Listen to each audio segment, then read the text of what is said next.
નમસ્કાર મિત્રો, સ્વાગત છે તમારો અચેન્જીવ સ્ટડી પોઈન્ટ યુટ્યુબ ચેનલના એક નવા વિડીયોમાં. તમે જેની લાંબા સમયથી રાહ જોઈ રહ્યા હતા એ પીએસઆઈ નું પરિણામ આખરે જાહેર કરી દેવામાં આવ્યું છે. તો આજના આ વિડીયોની અંદર આપણે જોઈશું કે પીએસઆઈ નું પરિણામ જે જાહેર કરવામાં આવ્યું છે એ તમે કઈ રીતે ચેક કરી શકો છો અને એક્સપેક્ટેડ કટ ઓફ જે છે એ કેટલું રહી શકે છે. તો હવે શરૂ કરીએ આજનો આ વિડીયો. તો તમે જોઈ શકો છો, બિન હથિયારી પોલીસ સબ ઇન્સ્પેક્ટર જાહેરાત ક્રમાંક આપેલો છે GPRB/2023/1 તારીખ 13/4/2025 ના રોજ લેવાયેલ લેખિત પરીક્ષા પેપર 2 ના ગુણ જાહેર કરવા બાબત. તો પીએસઆઈ માટે પેપર 1 ના ગુણ જે છે એ બહુ જ પહેલા જાહેર કરી દેવામાં આવેલા, પરંતુ જે પેપર 2 નું લેખિત પેપર હતું એના માર્ક જે છે એ હજુ સુધી જાહેર કરવામાં ન હતા આવ્યા. તો આખરે 8 મહિનાના ટાઈમ પછી હવે આ માર્ક જે છે એ ઓલરેડી જાહેર થઈ ગયા છે. તો તમે જોઈ શકો છો, જે પણ ઉમેદવારો પાર્ટ એ અને પાર્ટ બી ની અંદર ક્વોલિફાઈડ થયેલો હોય અને પેપર 2 ગુજરાતી અને ઇંગ્લિશ લેંગ્વેજ સ્કિલમાં હાજર રહેલો હોય તેવા કુલ 49,269 ઉમેદવારોના ગુણ જાહેર કરવામાં આવેલા છે. તો કુલ જે છે એ 49,269 ઉમેદવારો જે છે એ પેપર 2 માટે લાયક થયેલા હતા અને એમને જે છે એ લેખિત પરીક્ષા આપેલી હતી. પેપર 2 માં 40 કે તેથી વધુ ગુણ મેળવેલ હોય તેવા ઉમેદવારોની યાદી જોવા માટે અહીં ક્લિક કરો અને પેપર 2 ની અંદર 40 ગુણથી ઓછા ગુણ મેળવેલા હોય તેવા ઉમેદવારોની યાદી જોવા માટે અહીં ક્લિક કરો એમ જે છે એ કહેવામાં આવેલો છે. એ જે છે એ લિસ્ટ આપણે પછી જોઈએ છે, પરંતુ એના પહેલા જો તમારે રીચેકિંગ કરાવવું હોય તો એના માટે જે છે એ અગત્યની સૂચના આપવામાં આવેલી છે. એ જોઈ લઈએ, કારણ કે ઘણા બધા ઉમેદવારો જે છે એ 40,000 કરતા પણ જે છે એ વધારે ઉમેદવારો એવા છે કે જેને 100 માંથી 40 કરતા ઓછા માર્ક્સ આવેલા છે. તો રીચેકિંગ તો ખાસ કરાવવું જ જોઈએ. તો એના માટે જે છે એ રીચેકિંગની નિયમ તમે જોઈ લો. 7/3/2024 ના પરીક્ષા નિયમો મુજબ લેખિત પરીક્ષાની ગુણ ચકાસણી માટે 15 દિવસની સમય મર્યાદા આપેલ છે.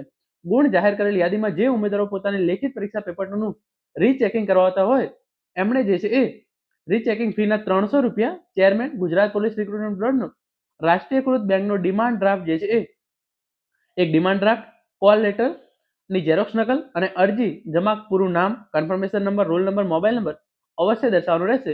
તારીખ 10/1/2026 સુધીમાં રૂબરૂમાં અથવા તો સ્પીડ પોસ્ટ દ્વારા ગુજરાત પોલીસ ભરતી બોર્ડની કચેરી એ જે છે એ મોકલી આપવાનું રહેશે. 10/1/2026 સાંજે જે છે એ 5 વાગ્યા પહેલા તમારે જે છે એ રીચેકિંગ માટેની અરજી ચોક્કસથી કરી દેવી જોઈએ. કારણ કે ગુજરાતી અને અંગ્રેજીના પેપરની અંદર જે છે એ બંનેની અંદર મળી 40,000 કરતા પણ વધારે ઉમેદવારો એવા છે કે જેમને જે છે એ ખૂબ જ ઓછા માર્ક્સ આવેલા છે. તો એના માટે તમારે જે છે એ ખાસ ધ્યાન રાખવાનું છે. હવે જે છે એ આપણે જોઈ લઈએ કે જે લિસ્ટ જાહેર કરવામાં આવેલું છે એના વિશે. તો તમે જોઈ શકો છો, પીએસઆઈ પેપર 2 માં 40 માર્ક્સથી ઓછા માર્ક્સ મેળવેલ ઉમેદવારોની યાદી. તો જે છે એ તમને ટેલિગ્રામ ચેનલની અંદર આખી જે આ પીડીએફ છે એ મળી જશે. અને પીએસઆઈ પેપર 2 માં 40 કે તેનાથી વધારે ગુણ મેળવેલ ઉમેદવારોની યાદી. તો એના માટે તમારે જે છે એ સિમ્પલી આ પીડીએફ છે એ ઓપન કરી લેવાની છે. જેવી તમે પીડીએફ ઓપન કરશો તમે જોઈ શકો છો, 13/4/2025 ના રોજ લેવાયેલ બિન હથિયારી પોલીસ સબ ઇન્સ્પેક્ટરની લેખિત પરીક્ષામાં પેપર 1 પાર્ટ એ અને બી માં ક્વોલિફાઈડ થયેલ હોય અને પેપર 2 માં 40 કે તેથી વધુ ગુણ મેળવેલ હોય તેવા ઉમેદવારોની યાદી. તો અહીંયા જે છે એ રોલ નંબર આપવામાં આવ્યો છે. પેપર 1 પાર્ટ એ, પેપર 1 પાર્ટ બી અને પેપર 2 ના માર્ક જે છે એ અહીંયા આપવામાં આવેલા છે. તો એ પ્રમાણે તમે જોઈ શકો છો, કુલ 174 પેજની જે આ પીડીએફ છે અને એની અંદર જે છે એ કુલ 8,676 ઉમેદવારો એવા છે કે જેને પેપર 2 ની અંદર 40 કરતા વધારે માર્ક જે છે એ આવેલા છે. તો આ ઉમેદવારો જે છે એમનું લિસ્ટ અને નામ જે છે એ અહીંયા ચેક કરી શકે છે. હવે આપણે આગળ વાત કરીએ કે જે ઉમેદવારો 40 કરતા ઓછા માર્ક્સ મેળવેલા છે એમના વિશે. તો એની પણ જે છે એ આખી પીડીએફ તમે અહીંયા જોઈ શકો છો. એ પીડીએફ તમારે જે છે એ ટેલિગ્રામમાંથી ડાઉનલોડ કરી લેવાની છે. જેવી તમે પીડીએફ ડાઉનલોડ કરશો, પેપર 2 માં 40 ગુણથી ઓછા ગુણ મેળવેલ હોય તેવા ઉમેદવારોની યાદી. તો આ પ્રમાણે તમે જોઈ શકો છો, બહુ જ મોટી આ પીડીએફ છે. 812 પેજની જે આ પીડીએફ છે, આપણે છે પીડીએફના અંતિમ પેજ છે એના પર જે છે એ પહોંચી જઈએ છીએ. તો તમે આ જોઈ શકો છો, 40,000 કરતા પણ વધારે ઉમેદવારો એવા છે. 40,593 ઉમેદવારો એવા છે કે જે ગુજરાતી અને અંગ્રેજીના પેપર છે એની અંદર નાપાસ થયેલા છે. તો આ ખૂબ જ મોટો આંકડો કહેવી શકાય. જો તમને લગીર પણ અસંતોષ હોય તો તમારે 300 રૂપિયાનું વિચાર્યા વગર ચોક્કસથી જે છે એ રીચેકિંગ કરાવવું જોઈએ. તો આ વાત થઈ ગઈ. 40,593 ઉમેદવારો જે છે એવા છે કે જેને 40 કરતા ઓછા માર્ક્સ જે છે એ આવેલા છે.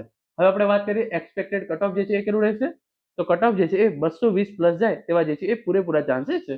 કોઈ પણ કેટેગરીનું કટ ઓફ તમે ઉઠાવી લો, 220 પ્લસ કટ ઓફ જાય તેવા જે છે એ પૂરેપૂરા ચાન્સીસ છે. તો મિત્રો, આ હતો આજનો વિડીયો જેની અંદર આપણે પીએસઆઈ નું જે પરિણામ જાહેર કરવામાં આવ્યું છે એના વિશેની સંપૂર્ણ માહિતી મેળવી છે. આશા રાખું છું આજનો આ વિડીયો જે છે તમને ચોક્કસથી ઉપયોગી થશે. Thank you so much for watching.